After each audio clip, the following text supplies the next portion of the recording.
Guru Kripa Kevalam. Namaste everyone. Very warm welcome to Satsang today. Sadguru Shri Muji Baba ki Jai.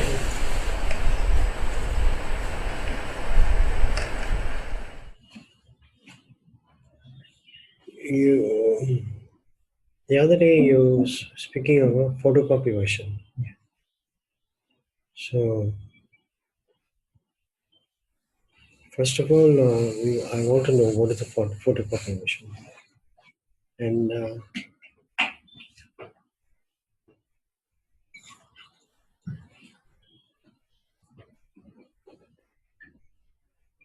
are we fooling ourselves? Was that what he said? Bumbo. Some that Thailand word. Bumbo or something, that Buddhist word. Are we fooling ourselves that that isness, we are tasting the isness. When we are sitting here, we are enjoying. I don't know. I can't define it now, and nothing can be defined. But I feel that I'm enjoying the beauty of being, and I can see also, and I can watch my being tasted, bliss is also noticed, and aware. I mean, everything is something is seen. Everything is noticed, seen. So am I fooling myself? But it is not. But that is what is that? It's not the end. Is that not the self? Something is awareing that I'm enjoying. I mean, we are enjoying it. And something knows that enjoyment. Even that knowing is not true. It's not the truth. It's not the ultimate truth. So okay. So from there, from that understanding, and you riddled us, and I went nuts. And hanging, I said I was hanging, and I was hanging, and I was driven nuts, I said. Because you were saying nothing, no, it's not it. No, that's not it. No, that's not it. Because you know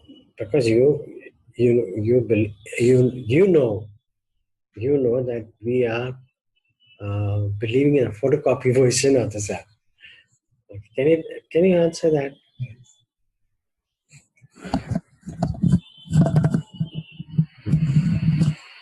So often I speak of this photocopy version. So what is it? It is our mind's version of what is. So it usually relies on past, some impression from the past or projection into the future. Now suppose we do some zup, zup, zup, zup, huh? Yeah. And it's completely clear to you. What is isness, self, everything. It's clear. Now what will you do with it? So let's do zup, zup, zup.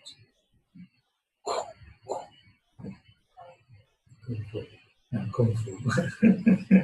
Now what will you do with it?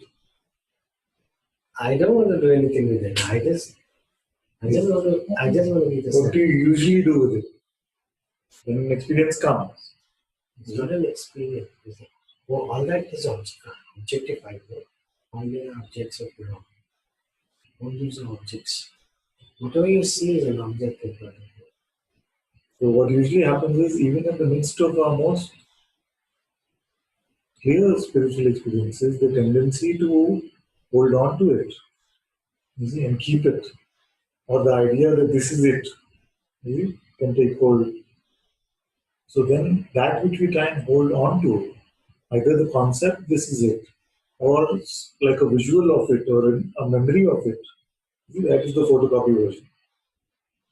But the truth does not need this. You see? The truth, if it is true, must be always here now.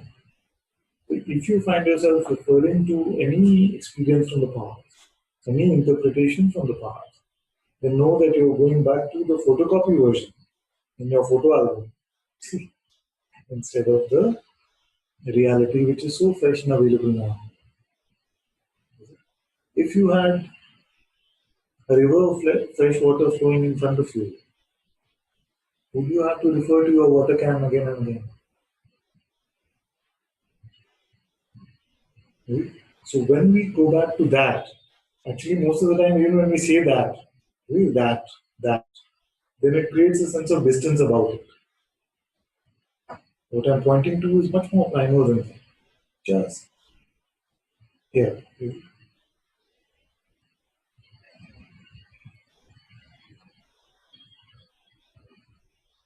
Now the attempt to grab it, or attempt to make a picture out of it, or to make a conclusion out of it. These attempts are the attempts to make these photocopies. Right?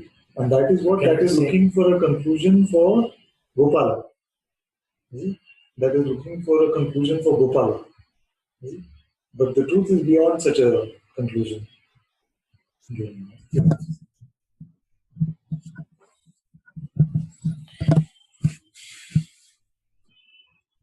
Okay, I had to refer to the past because you the other day in the past you said we are using a photocopy version. Yes.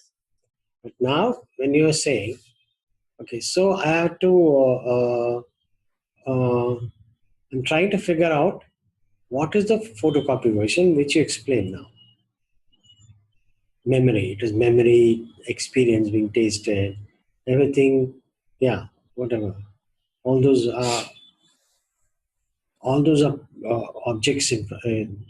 Everything that you feel, sensation, notion, everything is an object. So it's not you. It's not the real you. So, but now, okay, now here and now,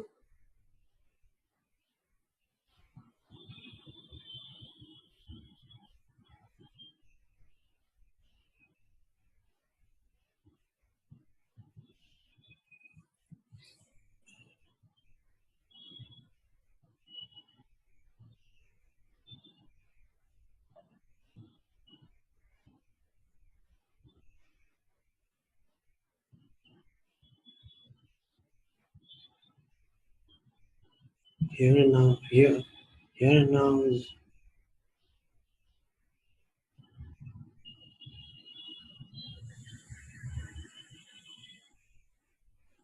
I don't know.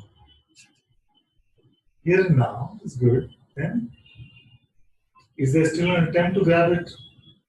Is there an attempt? Now we have to confuse it. Have this conversation.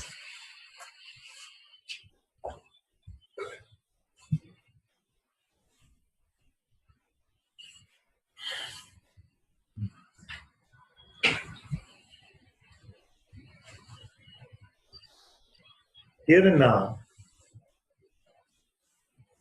can anything truly be said?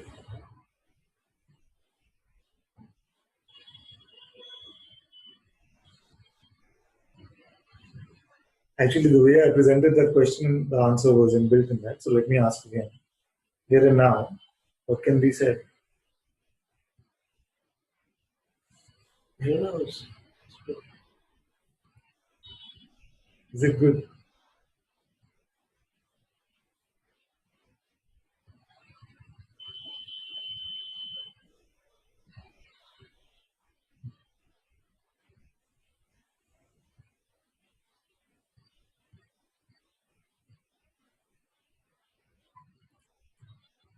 Is there any separation, duality? here now. There's no expectation. No expectation. Nothing, no story. No story.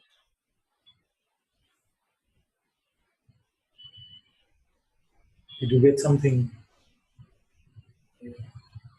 That concept of getting, not getting is not there.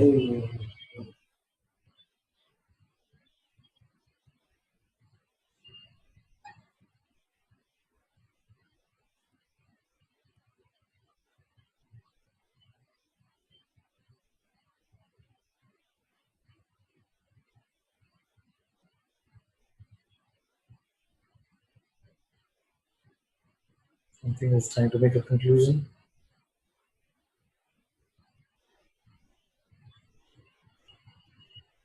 Just notice it. It's fine. It can come.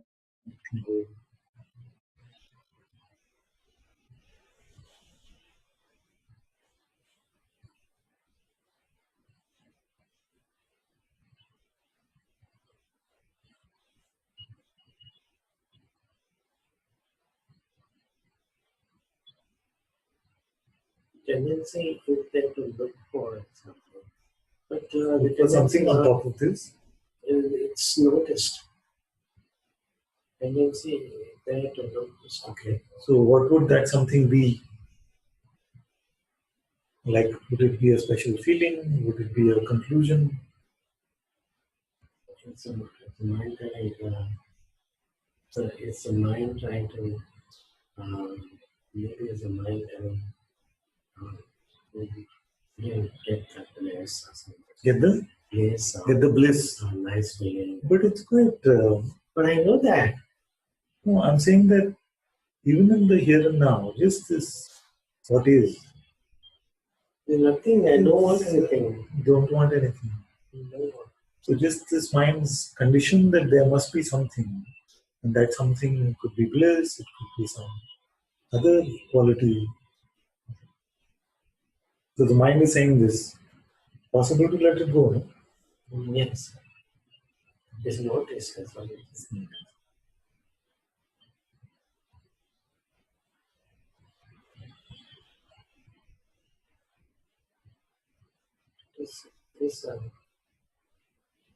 This it's complete. I think it's complete. Yeah. Yes, but it can be left even without this conclusion in a way. Because does it really apply? Like, can it be broken? Can it be split?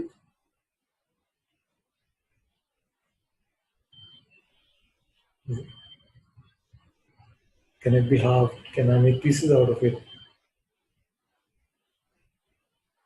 The distractions are very powerful. So, without this idea, what is it? See, because for what you're recognizing, the thought, the distractions are very powerful, are meaningless. Only when you make yourself back into a limited entity can this notion apply. Is it? What is here for whom the distractions are powerful? Say, I went to the past, and the general tendency is I'm not able to easily. I mean, I'm going with the stream. Something like that. Yes, but the good thing is we're here now. Yeah. So let's leave that. We're just sitting. Yes. And It's simple, very simple. without even that conclusion, because it's neither simple nor difficult. You see, because anything you believe about it, you will yourself later question and make yourself suffer. You see? Because if you believe it's very simple now, you will go back home later and say it's very simple in front of Ananta, but look at it now, it's so difficult. You see? So what about if we leave it without an idea of what it is? Because it is beyond these dualities, no? Simple and difficult. Yeah. Just we have to make a conversation. We don't have to. That's the best part about Satsang. The best conversation we can have is without words. But this doesn't mean you can't speak.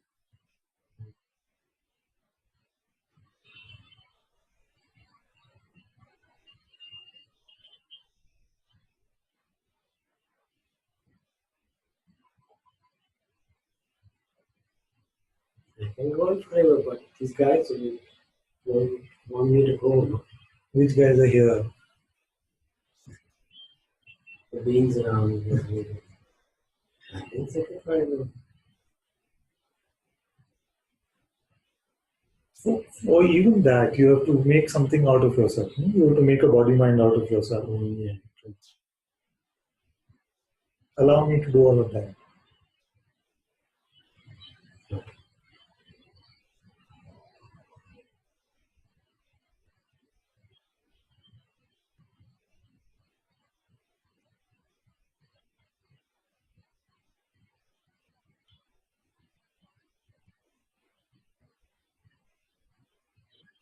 Just a little bit like this. Just a little bit,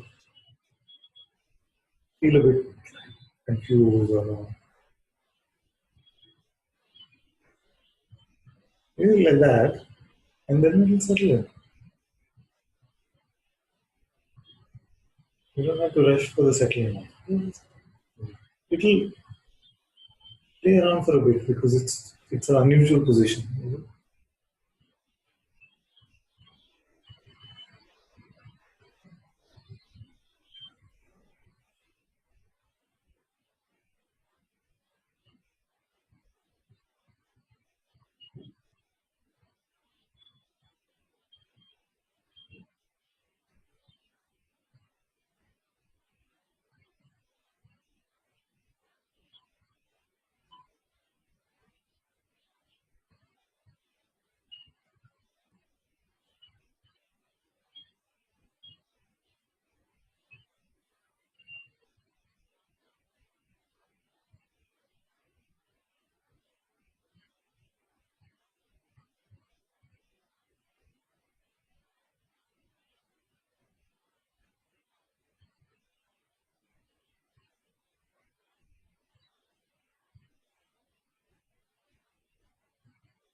You have to hold on to this.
Is this an experience or a state?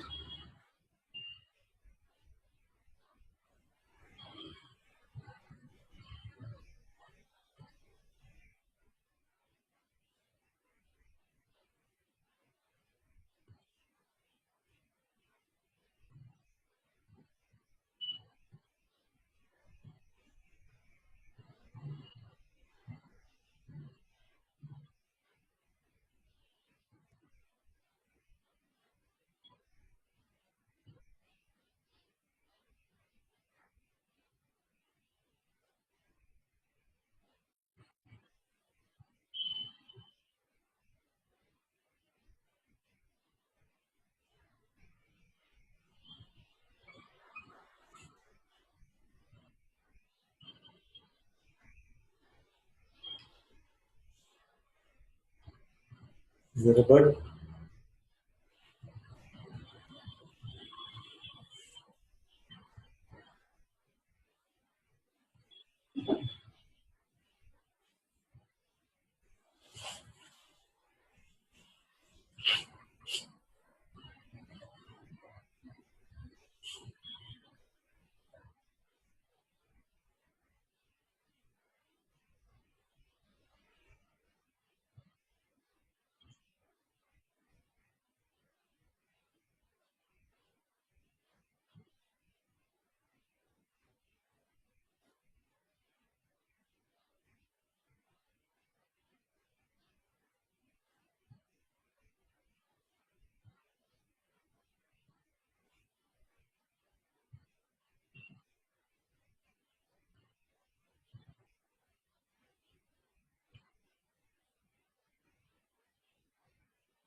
Yes, Yeah. this is not new for me. In front See, of that is photocopy yeah, there is a photograph. in the sense that whatever conclusion we might have, you see, because it is still the doubting Thomas which will come and say, actually, I've had this before. You see, who has had it? It still makes a me out of you and says, I Gopala, I run these, whatever. I've had this before. You see. But this, does it belong to any Gopala right now? Can you hold it, keep it in any way as Gopala? Can't. So not only have you had it before, you have only been it before.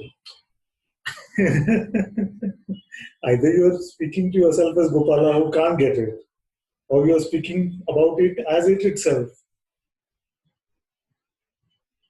So the question of having and leaving does not apply in reality at all, either way.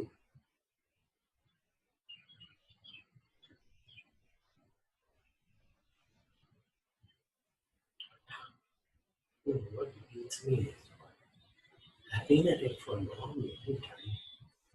You know, How you know?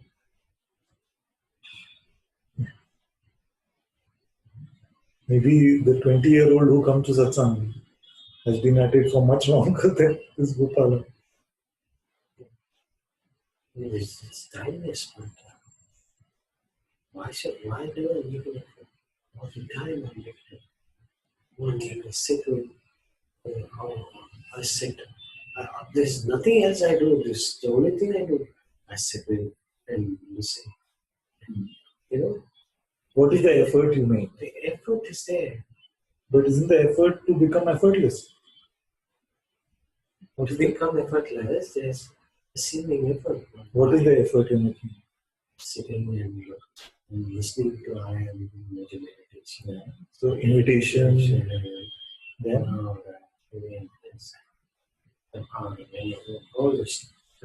Keep going, keep at it, keep at it. To be, I mean, to enjoy this.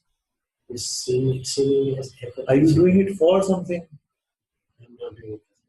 I want to sit as myself. You change it to try to sit as not yourself for one day.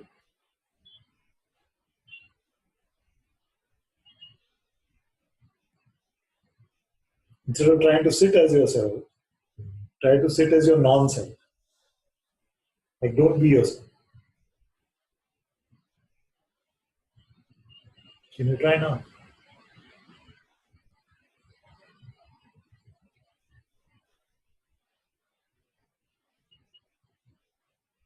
It's very free. Huh? Very free. Not even what the byproducts are. Just tell me, try to do it and tell me what happens. Huh? Can't? Can't? Why can't you? Effort is there. Huh? Effortlessly you are that. So the effort is going for what? You see? So No move. so this any idea that something will get me something, right? Or this, therefore that. But you are prior to that.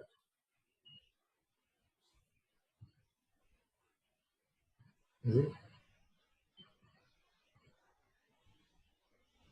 The invitation is not so that you can become the self.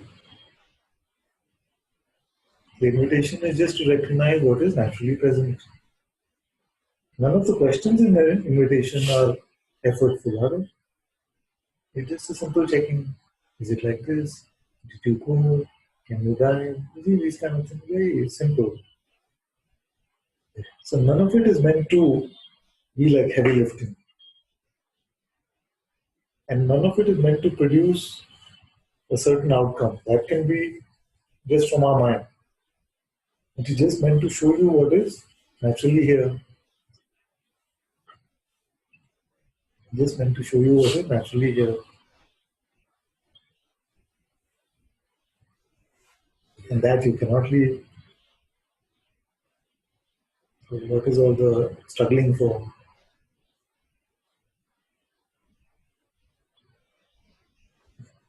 The true struggle would be if the task was to become something that you are now. Like if you had to become the ego,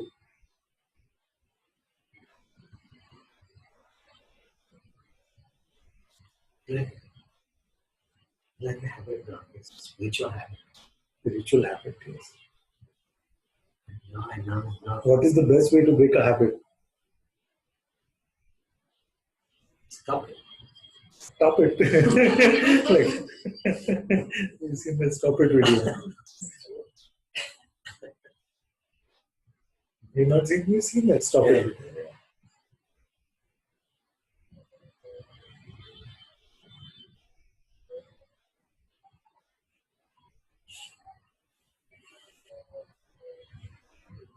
And what that actually means is that only thing you can do is right now don't buy into the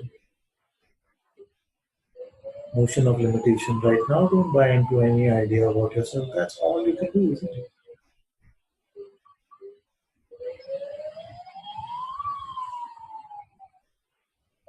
You don't have to do anything. Yes. You don't have to do anything. I can say that, but I can say that here.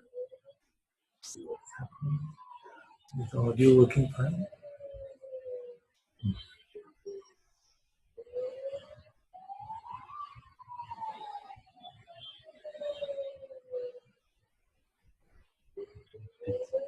No.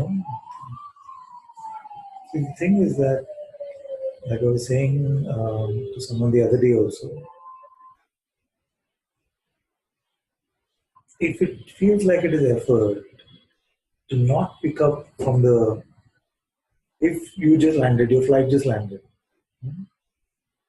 you said, you were told your bags are in belt number 3. You go to belt number 3 and you're waiting for your bag to come. See? And then if it comes, you would have to make the effort to pick it up. Isn't it? Now suddenly you were reminded that actually you didn't have any checked-in baggage. Is it? So to not pick up is effort, or to pick up is effort. But if it seems like our habit has become automatically to walk to the conveyor belt and pick up a blue colored bag, then to just seemingly not go with that can seem initially like it is effort.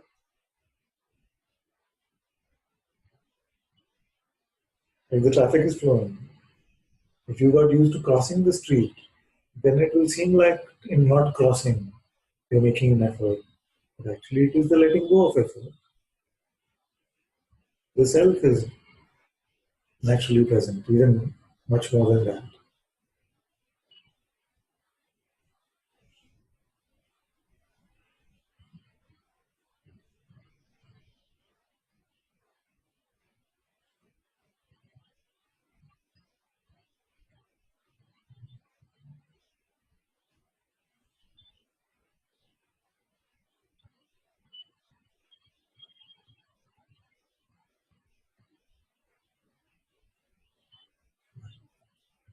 become this habit of being it's like a present for me, this present for me. I need to Presence.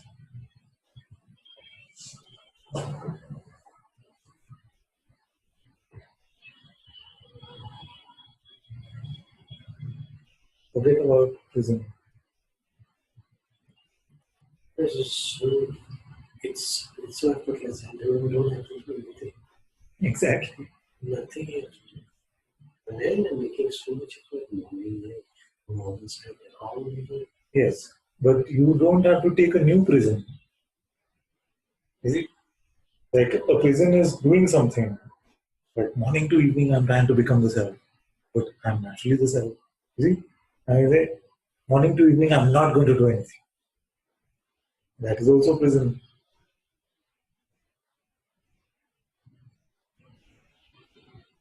You see? As long as the I is still being defined as a body mind entity, it is the prison. Whether activity is happening through it or not is neither here nor there.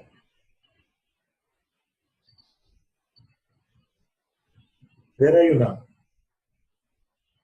Where? And effortlessly, Where? nowhere, I can't say I'm anywhere, but I'm just What is the relationship of this body sitting there to you?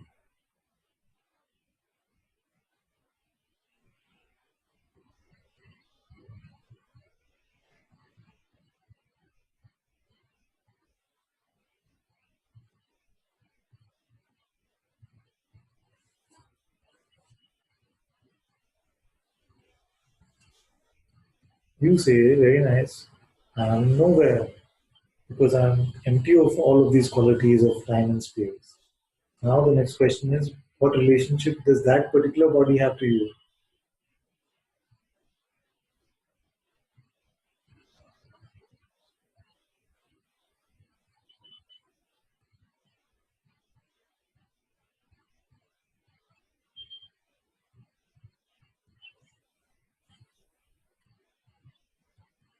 So how come the activities of this particular body, when you call your activities,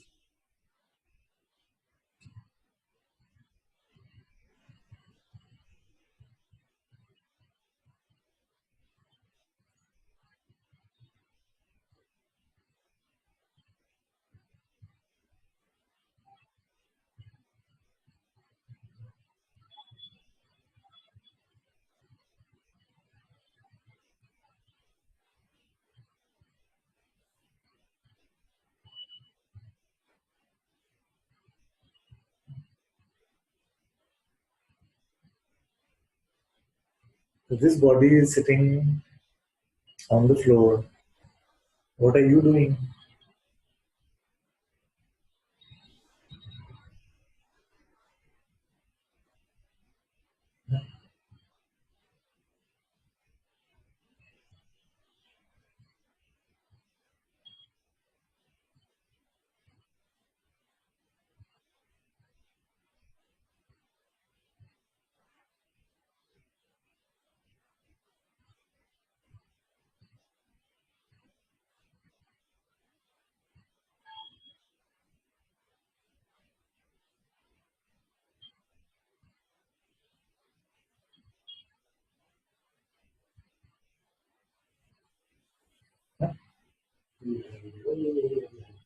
Never been any of that.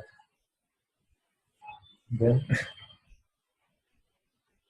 what have you been?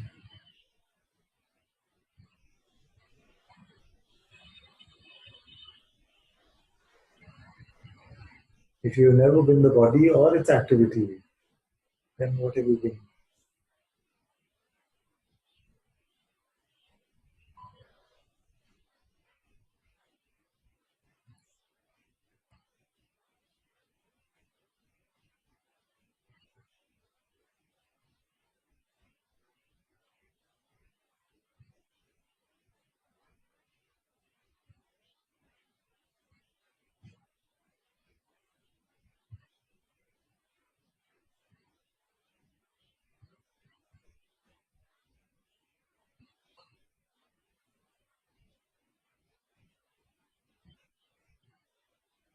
I've never been a part of this drama. Never been a part of this drama. This reminded me of a story I was reading on the weekend. This monk, he was sitting and he was like meditating very seriously. You know. So another senior monk comes. He says to this monk, "What are you doing?" He says, "I'm trying to become the Buddha." And this junior monk says, "I'm trying to become the Buddha." So the senior monk, he picks up a brick and starts polishing it. Polishing the brick. The junior monk says, "What are you doing?" "Yeah, I'm polishing the brick so it can become a diamond." You see? So then the junior monk got it, that it is not about the activity of the body or what you're doing. It is just to come to this simple recognition of your Buddha nature, your true self, which is just naturally here.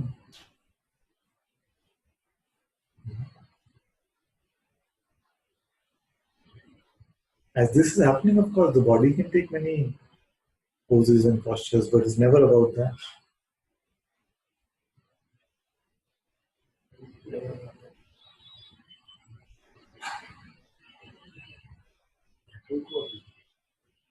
This will change.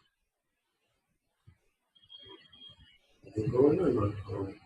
That can go on or not go on. The self is the self. The truth is the truth. Now, what can I do that can make the truth go away from you?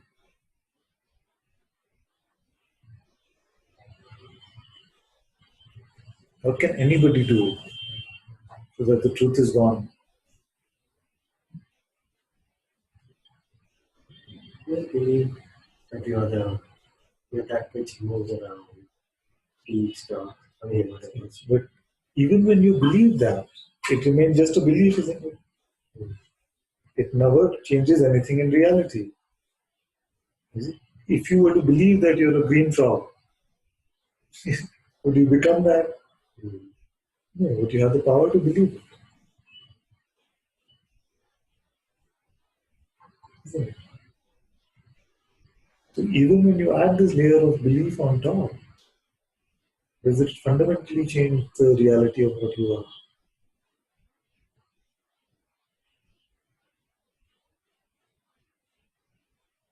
No. So then, what is the quickest way to come to what you are?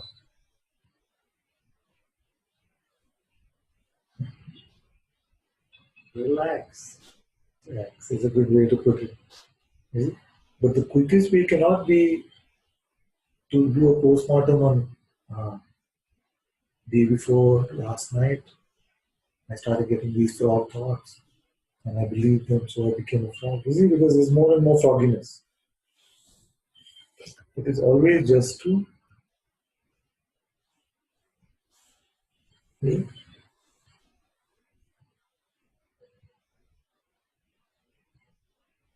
So our photocopies, our photographs, our postmortems, they are not ultimately helpful. The truth is so available and natural right now. But the process Yeah. is in your, in your, Mhm. in your feel, yeah, the feel of the master, are you present? Are you present? And it took me 1 month to even see that the present was not up.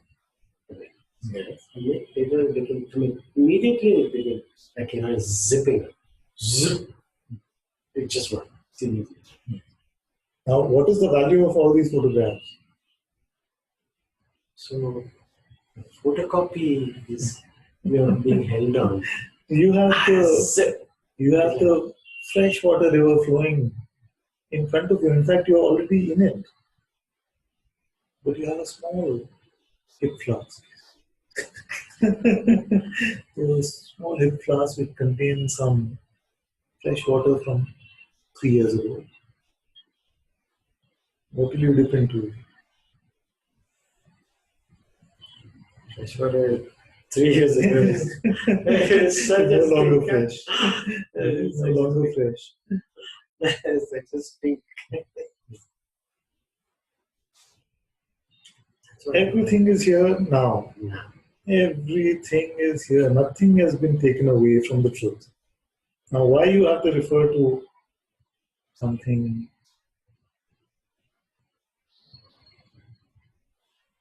What does that make you? It doesn't make me anything, but then I was just It makes you one with the story. You see, it makes you the one who has a uh, limited existence, because then it makes you only that one. What are you here now? all that. I'm saying the process was there. The process had to go on. How do you know anything was there? Suppose your memory is lying to you. Even in a dream, you have a memory of who people are around you, but that could be the first moment of the dream. The process of meanings. Don't have to give it any meaning, because that which is the most meaningful, the fullness itself is here. Being distracted with frills that happen.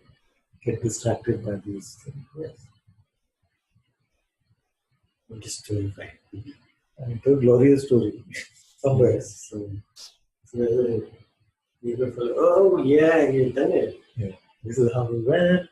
You went to these masters, you had such a big journey, then you went to Ananta, and then you went to Guruji, and then when you sat with Guruji, this happened. Wow. Exactly. And then, because it is a position, then the mind will also come to equalize that. So you are so terrible, you have these tendencies, you can't control yourself, all this kind of thing. Then wow. Wow. Like this you feel.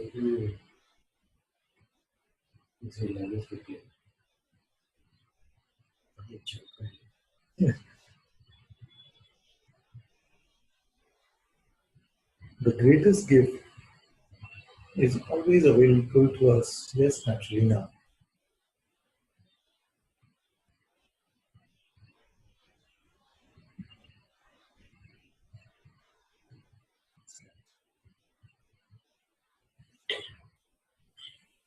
But in that emotion can come. Everything can come, no? Everything can come. Everything does come. But when we start measuring, when we start saying this is good, this should come, this should not, that's when the trouble comes. If you're beyond all there is, would you be keeping track of only this should come, this should not come, this is good, this is bad? Yeah.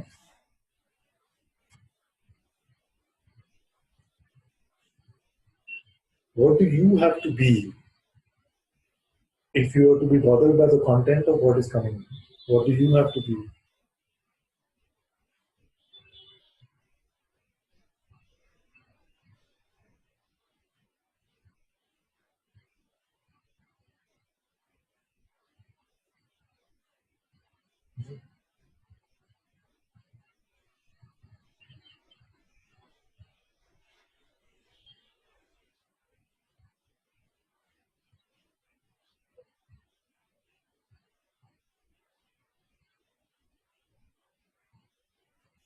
So, some of these are like your favorite terms: bliss, joy.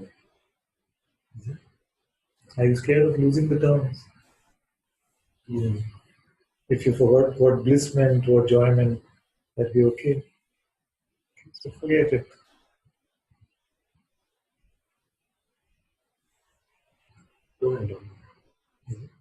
Like a little child, an infant does not know suffering or bliss or joy, doesn't know these terms. And yet all experiences are there.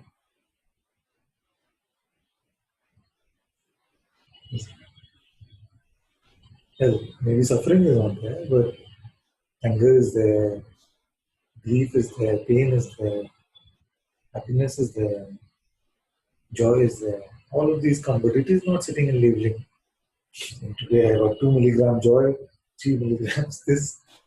And that's what humans are doing mostly. How much happiness am I getting? How much unhappiness am I getting?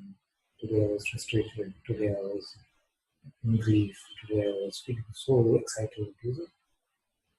We use these terms to make our report card. And then that is these report cards in a way are the way we resist life. We make conclusions about what should be and what should not be.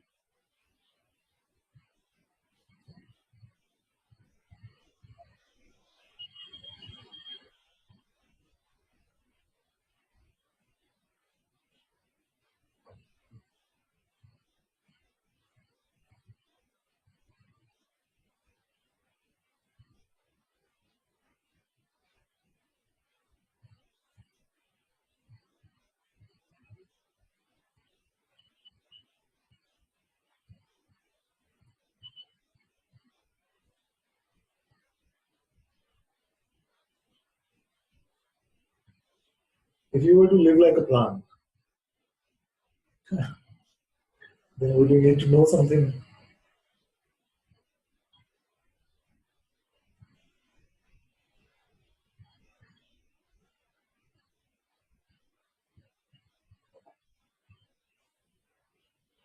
I know. My life has been full of effort. Sitting, get up early in the morning, and lose effort, Yes. and then go back and make up. Nothing is good or bad. Whatever has been, has been. The truth is now.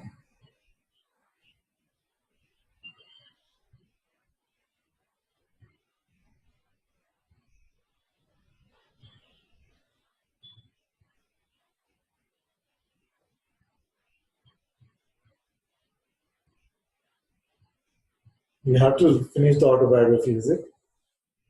No, I Something don't. tempts us because we've been on a spiritual journey for so long. It can just feel like, it might even feel like nostalgia or something. Nostalgia. It can just feel like, At this point, my something is kicking in and saying, no, now what? now, Really? No.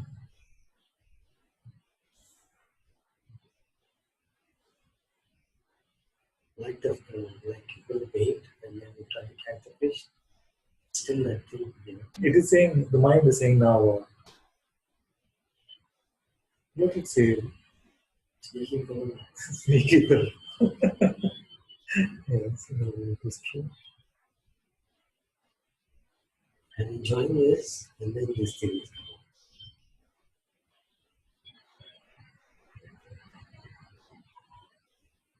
As long as you don't make a reference point about yourself, you cannot be touched.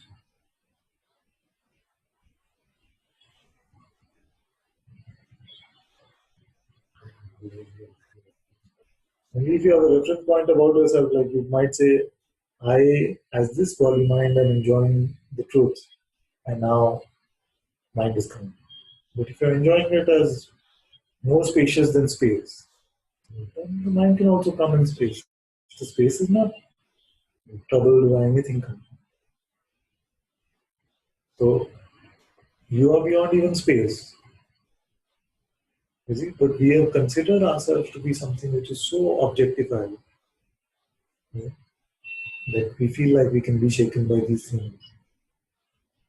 But you're less, you are subtler than the subtleness of space.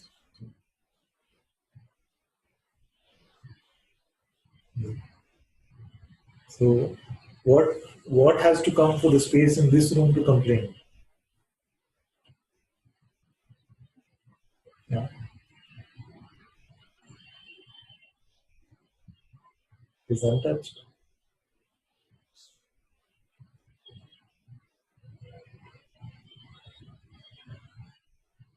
But if you hold on to a joy. If you hold on to something that only this should be there, then the mind will use that instead.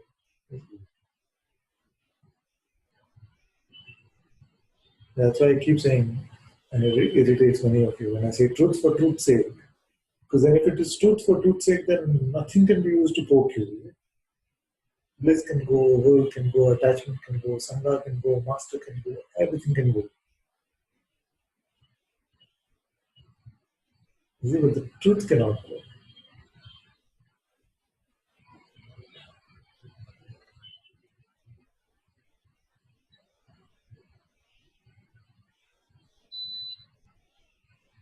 If it ever becomes about any of the auxiliaries, then the mind will use that to push a button.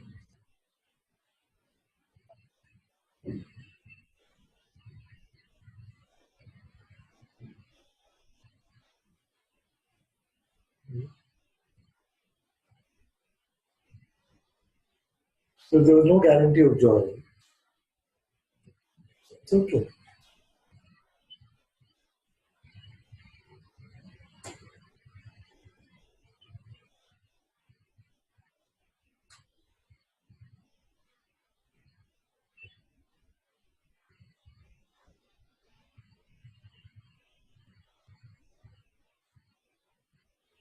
This is very good because to be able to say it's okay for this is very, very strong.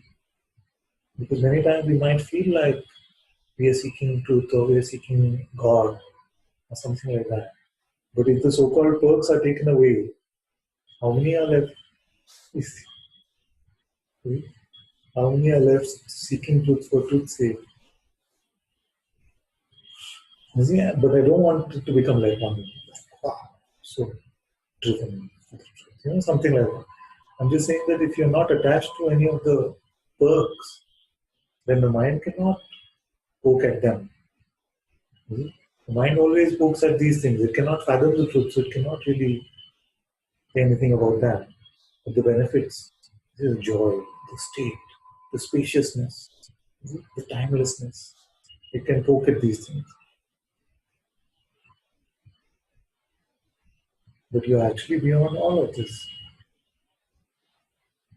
It has nothing, it can say nothing about you in reality.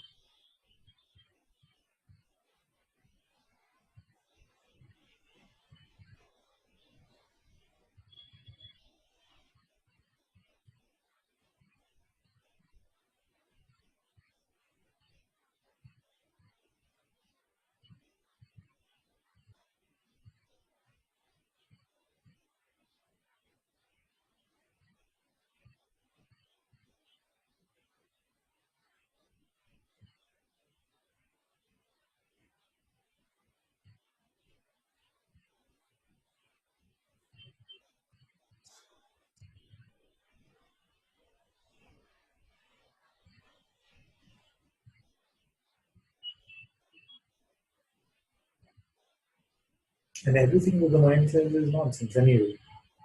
See, it will say, I have been on the spiritual search for 50 years. You see? But you look at this piece of flesh, it is brand new, maybe 4 5 years old. Every cell in this piece of flesh is not that old. I think the body replaces every cell within 4 5 years. It's not there. Then who has had the full story?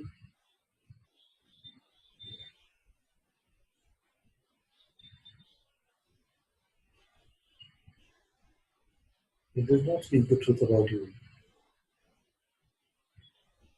It only pretends as if it is.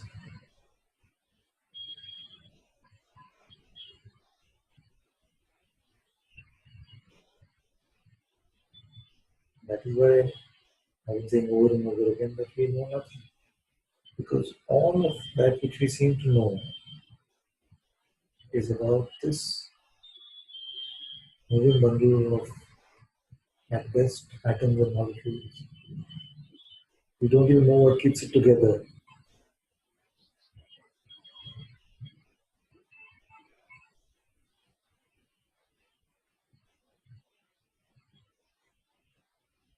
The one thing that you know about the truth.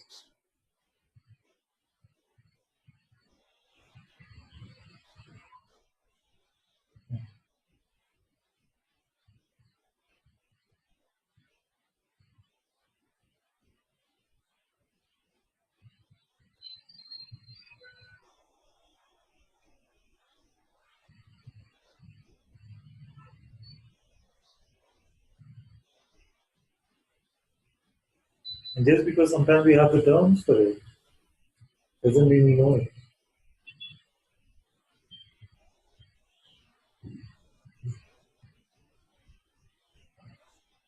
Like this caused a bit of frustration for you, and I was saying, no, you don't know it. Like you say, but I know the isness. No, you have the term isness.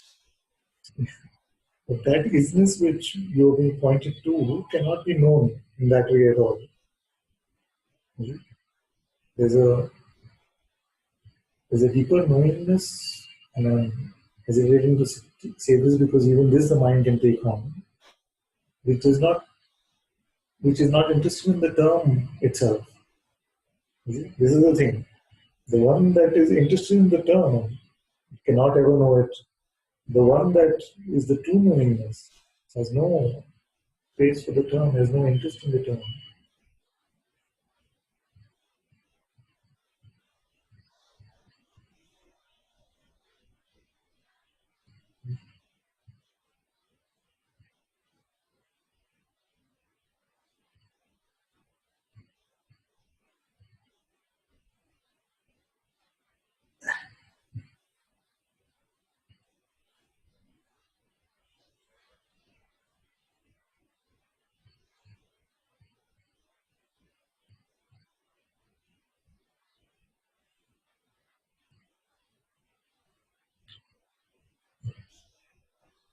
Better to, you can stay there, but I'll read the chat.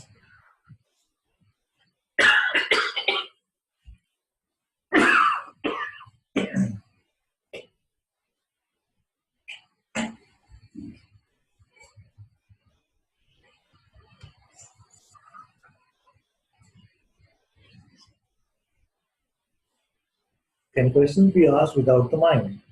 Can a question be asked without going to the past or the future? How does one ask a question, Father? It's like this. These three questions.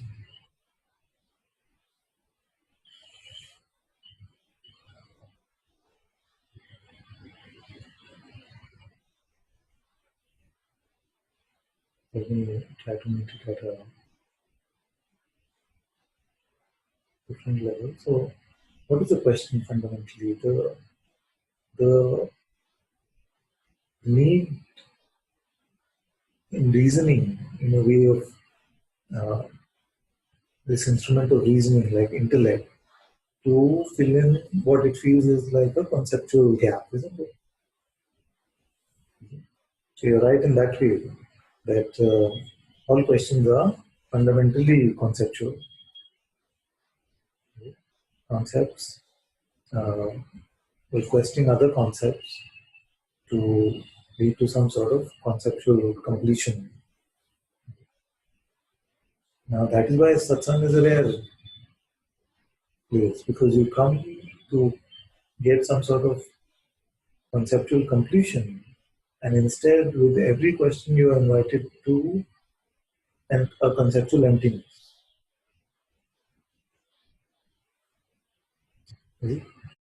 You think usually when we ask a question, we think that we'll be given that card. Is it that will complete a house of cards? Just that missing piece of the jigsaw puzzle that will make it look perfect. You see, it starts like that. But then what the master wants to do is just shake it all up and throw it away. You see? And for a while we don't like that. Because we feel like I came with a question, I want him to answer. Like I feel like every one of you who's come at some point initially felt, why does he never answer our question? Some of you even feel that later. Like you feel very good when you're having the interaction. Later, when you look at it, you're like, what did he answer? It had nothing to do with the question. In a way, it can seem like that. Because I don't want to give you any more pieces, any more cards to keep building your conceptual house. So I will use whatever opportunity I get to shake things up and throw them out. As much as you let me throw, I throw. As much as you're open to letting me throw, I'm happy to throw out. Sometimes to the point of even trying to snatch it from you.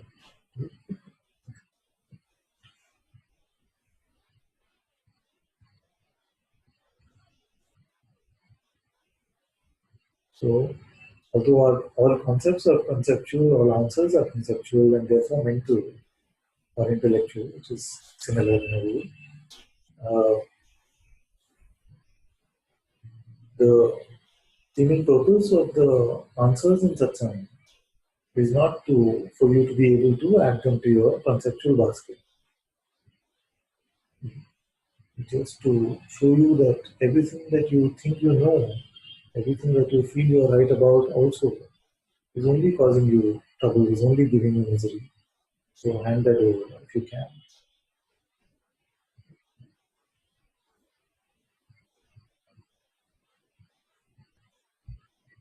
Okay. Other, at the risk of over analyzing, could it be that the thoughts, as photos in the photo album, are just random images in the mind? Does it necessarily mean that these experiences happen in consciousness?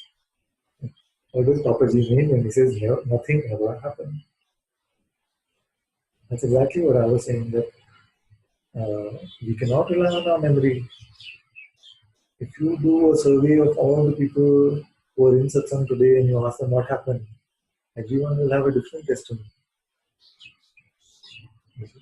So memory is as unreliable as everything else. So we cannot truly say something happened or didn't happen. In fact, we cannot truly say that there is a past or a future for that matter. What does Papaji mean when he says nothing ever happened? That you have to see for yourself. As you're coming to your emotional emptiness, as your emotionless existence,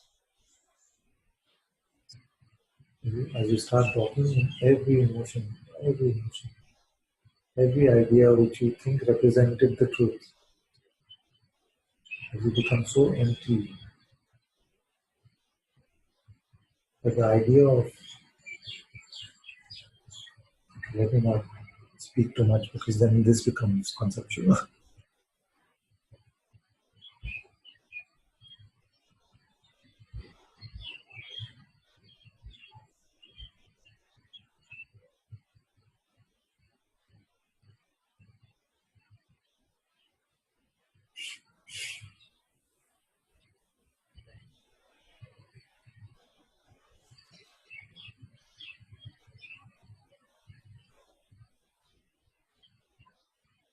Fundamentally, it comes down to the same question. What can't you give up being right about?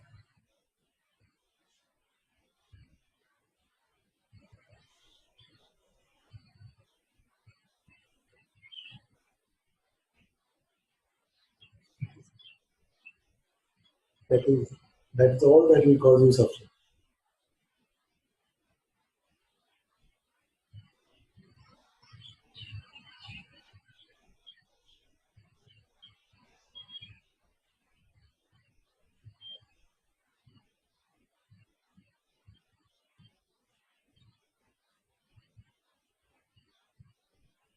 What are you so certain that you know, that you are able to define?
Which concepts have now become too holy for you to give up?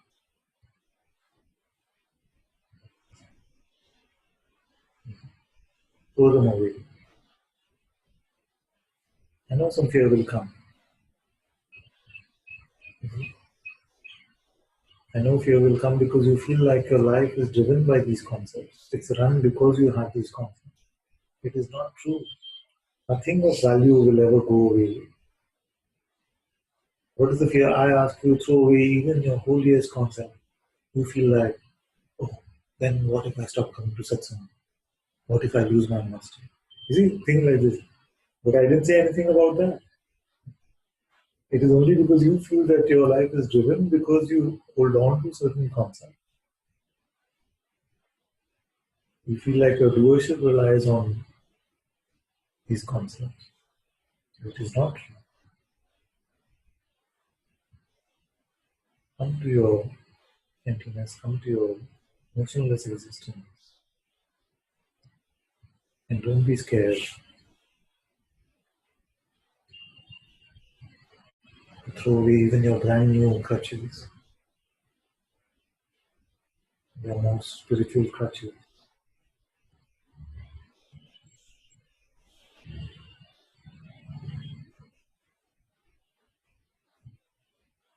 Thank you, Father. Keep chopping.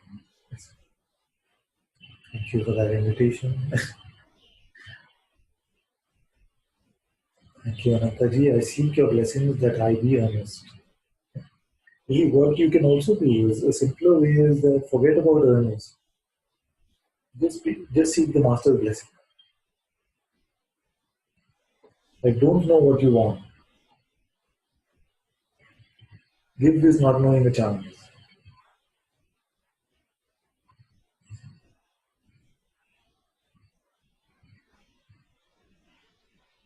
I know that this is dependent on this notion of earnest. We spoke about it when we were here also.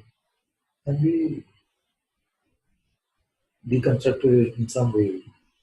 But don't make anything a thing. Don't make anything a thing.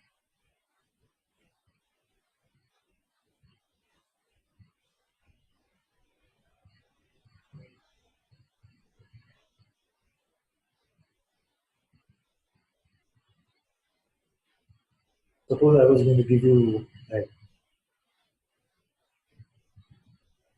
the greatest gift ever. Is it? But you're only looking for earnestness. Is it? So you might not even feel like he's not answering my prayer. So don't know what you want also and see what happens.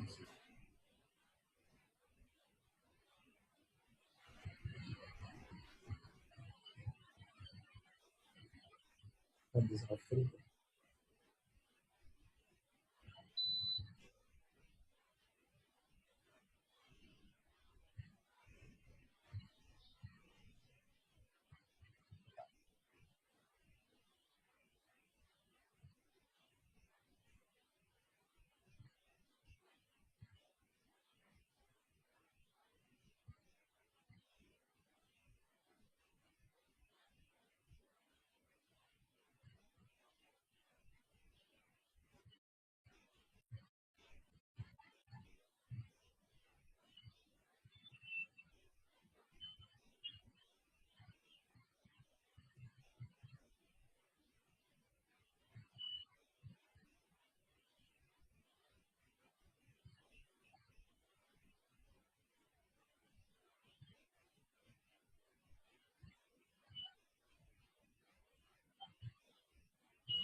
Thank you.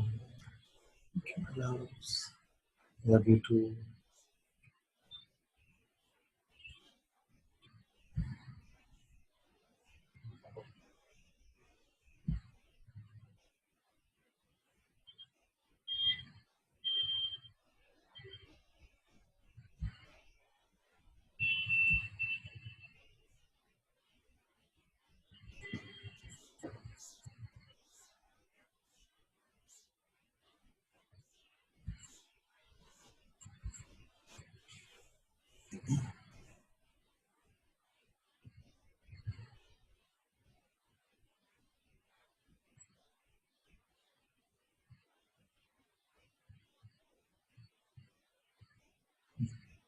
Some of you know that I've been sharing this simple story about the elephant and six blind men. I just shared a link today which had a very beautiful poem about it.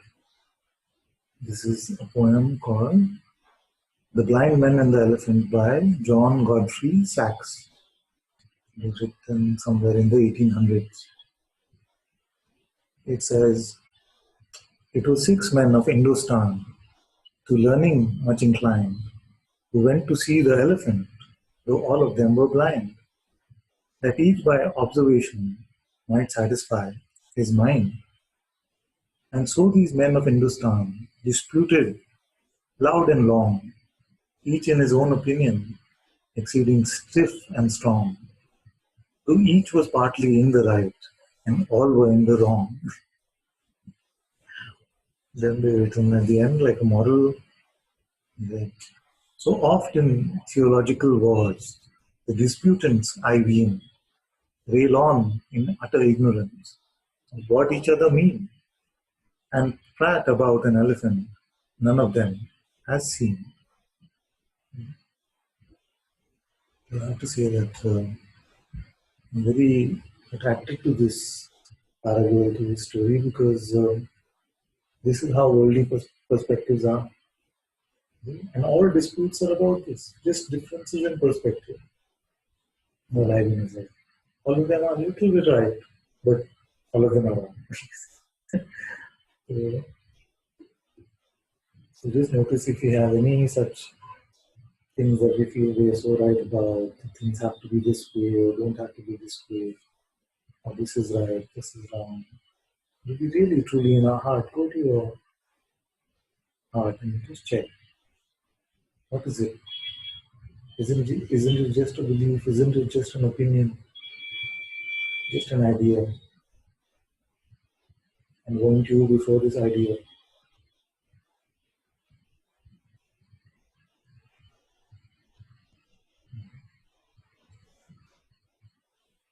Don't be attached to any baggage that you hold. Don't be attached to any idea.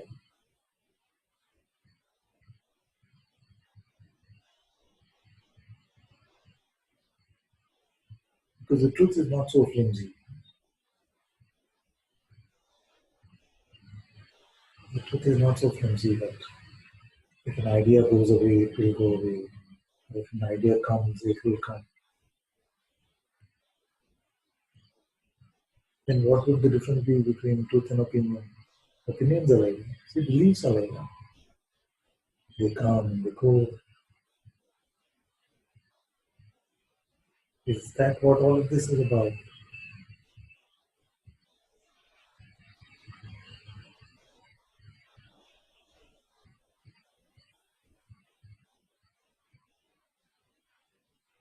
In a way, all of this is about ridding ourselves of this, ridding ourselves of these opinion beliefs of our righteousness.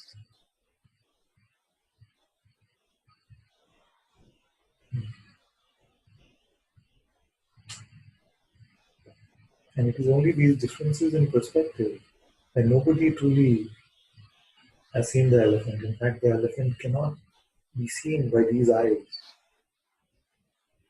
And yet we are all fighting. No, it is a pillar, it is a fan, it is a pipe.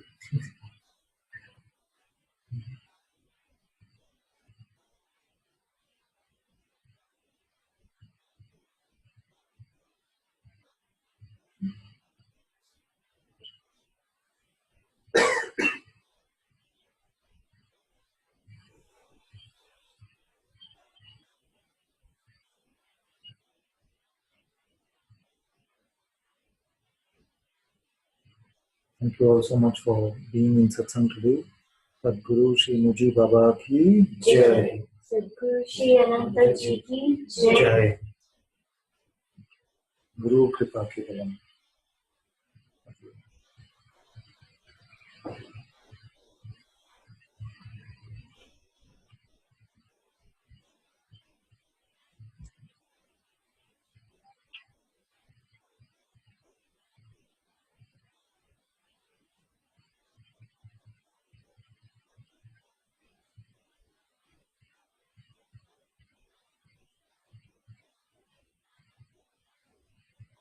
New ad for Satsang should be there.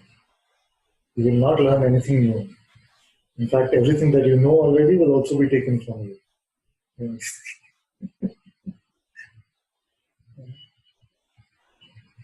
Who will come to Satsang?